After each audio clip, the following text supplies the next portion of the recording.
형광펜 부분들만 딱딱딱 지워지게 되는 거죠. 이렇게 하면은 안에도 꽉 채워진 도형이 완성이 되는 거죠. 툴바가 태블릿 화면에 뜨는 게 아니라 연결된 휴대폰에 뜨는 거죠.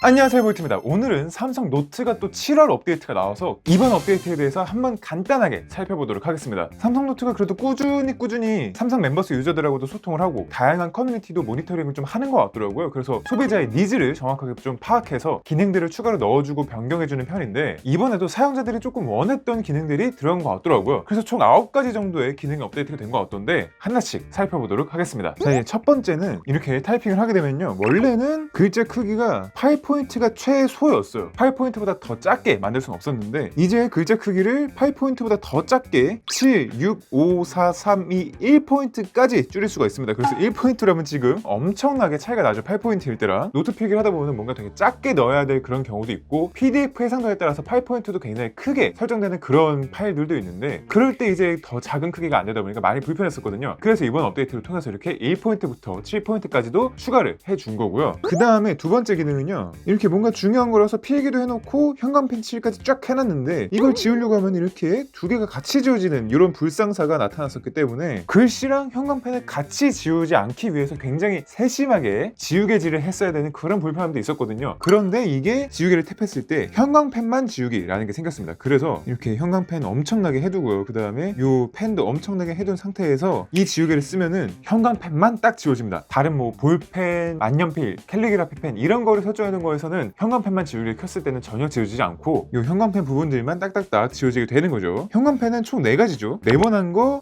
자버전, 동그란 거 자버전, 이렇게 총 4가지이기 때문에 이 4가지 형광펜으로 필기한 것만 지우고 싶을 때는 지우개 탭에서 형광펜만 지우기를 켜주면 되는 거죠. 그 다음에 지금은 획 지우개로 보여드렸는데 영역 지우개로도 작동을 하는지 보여드리도록 할게요. 영역 지우개로도 네, 맞아요. 쭈루룩 줄어드는 게 보이시죠? 형광펜 앞뒤 길이 조절할 때 훨씬 편하게 되지 않을까 싶어요. 자, 그 다음에 세 번째는 제가 정말 기다렸던 업데이트입니다. 이게 S노트 시절에는 오히려 도형 만들기 기능이 있었던 걸로 저는 기억을 하거든요. 선을 그려서 도형으로 인식해주는 그게 아니라 아예 도형을 처음부터 만들 수 있었던 기능이 있었던 걸로 기억을 하는데, 삼성 노트로 넘어오면서는 도형 관련 기능이 조금 부실해졌었단 말이죠. 그런데 이제는 조금 달라졌습니다. 이렇게 도형을 일단 그려주고요, 선택 툴을 이용해서 도형을 긁어준 다음에 스타일 변경을 눌러주시면요, 여기 윤곽선 말고 채우기가 생겼어요. 그래서 채우기를 없음 말고 이걸 풀러주시면은 채우기를 설정할 수가 있는데, 여기 지금 똑같은 컬러로 한번 해볼까요? 이렇게 하면은 안에도 꽉 채워진 도형이 완성이 되는 거죠. 이게 정말 필요했던 이유가, 도형을 이렇게 그리고 안쪽을 막 채우려고 해도 이게 채워지기가 굉장히 힘들었거든요. 안 채워지잖아요, 이렇게. 그렇다 보니까 도형을 뭔가 넣고 싶을 때는 차라리 PNG 파일을 따갖고 불러오든가, 불편한 게 오히려 편해지는 그런 불상사도 있었는데, 드디어 이렇게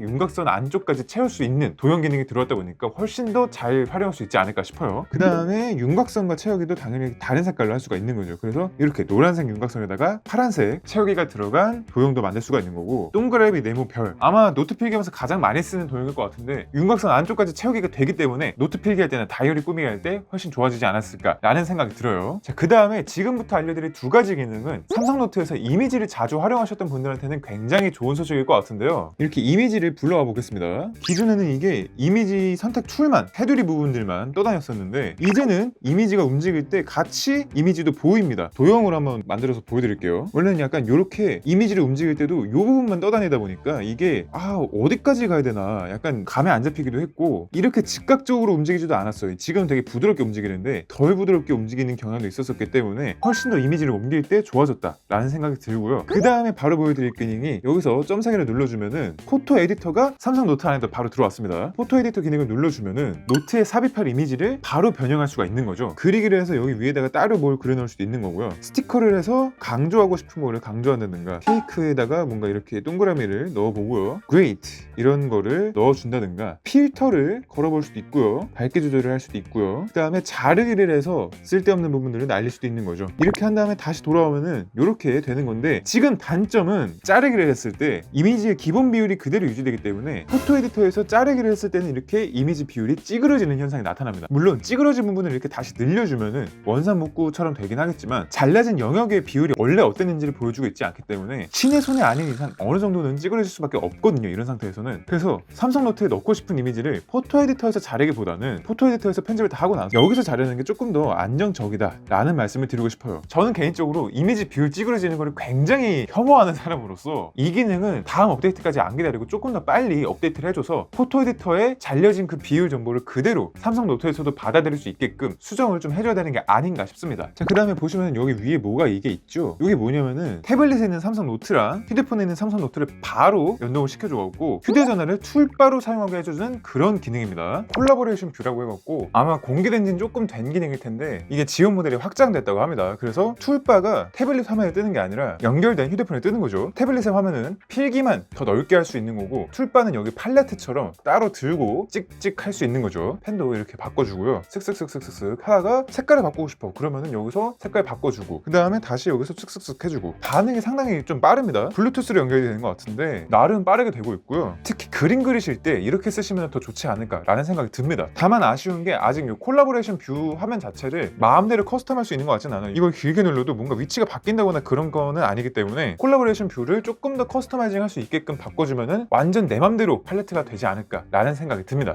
그 다음에 또 하나 바뀐 게 삼성 노트에서는 도형 인식 모드를 키지 않아도 그냥 일반 펜 모드에서도 이 도형을 그려놓고 한 2초 정도 있으면은 알아서 자동 인식을 해주거든요. 근데 이게 있을 때 원래 진동이 붕 하고 한번 울렸었는데 이 진동도 삭제를 했다고 합니다. 요거는 뭐 저는 인식됐다는 걸 알려주는 거에서 뭐 나쁘진 않았다고 생각을 했었는데 부정적인 피드백이 조금 있었던 것 같아요. 그래서 뺀 것 같은데 이렇게 지금 써보니까 뺀 게 조금 더 깔끔하긴 한 것 같습니다. 그 다음에 설정을 들어가서 이 밑에 유용한 기능으로 내려보면요, 편집 중일 때 뒤로 가기 버튼 잠금이라는 기능이 생겼거든요. 요거를 켜보겠습니다. 저도 항상 학교에서 필기할 때나 굉장히 좀 불편했던 게 이렇게 필기를 막 자유롭게 하고 있어요. 근데 이제 제스처를 해두면은 이렇게 하다가 뭔가 좀 지우거나 아니 뭔가 손을 좀 닦을 때 여기 뒤로 가기 버튼이 인식이 되기 때문에 편집 기능이 꺼지고 다시 읽기 모드로 돌아가는 경우가 있었거든요. 특히 이렇게 돌아갈 때 빡치는 게 녹음을 하면서 노트 필기를 하고 있을 때 읽기 모드로 나가버리면은 녹음이 중간에 끊겨요. 그 잠깐 사이에라도 만약에 교수님이 중요한 얘기를 했다 하면은 녹음에 안 들어가는 거기 때문에 굉장히 좀 열받거든요. 편집 모드에서 뒤로 가기 버튼을 계속 연타를 해도 읽기 모드로 빠져나가지 않도록 그 잠금 기능 넣어준 거 너무 좋은 것 같고요. 이 상태에서도 그냥 뒤로 가기는 잘 먹힙니다. 이런 뒤로 가기는 잘 먹히기 때문에 읽기 모드로만 안 나가게 잘 방지를 해준 것 같아요. 네, 그래서 오늘은 이렇게 간단하게 삼성노트 7월 업데이트에 대해서 알아봤는데요. 소소하게 변했다고는 할 수 있지만 나름 실용성은 많이 올라갔다 라고 보여지는 그런 업데이트이기 때문에 이번 업데이트도 감사하다 라고 생각이 되고요. 사실 이제 좀 아쉬운 거는 삼성 노트가 비트맵 기반이다 보니까 확대를 하면 할수록 내가 필기했던 것도 깨지게 되고요. 그렇다 보니까 뭔가 그림을 그렸다고 하더라도 조금 더 확장해서 쓰기가 살짝 어려우신 이런 분들의 고충도 있는 것 같더라고요. 그래서 사실 기반을 바꾸는 게 쉽진 않겠지만 벡터 기반 템플릿을 따로 만들어준다든가 이런 기능 추가를 통해서 보충을 해준다면 조금 더 좋지 않을까라는 생각이 들고요. 네, 그럼 오늘 영상은 이 정도로 마치도록 하겠습니다. 지금까지 볼트였습니다. 감사합니다.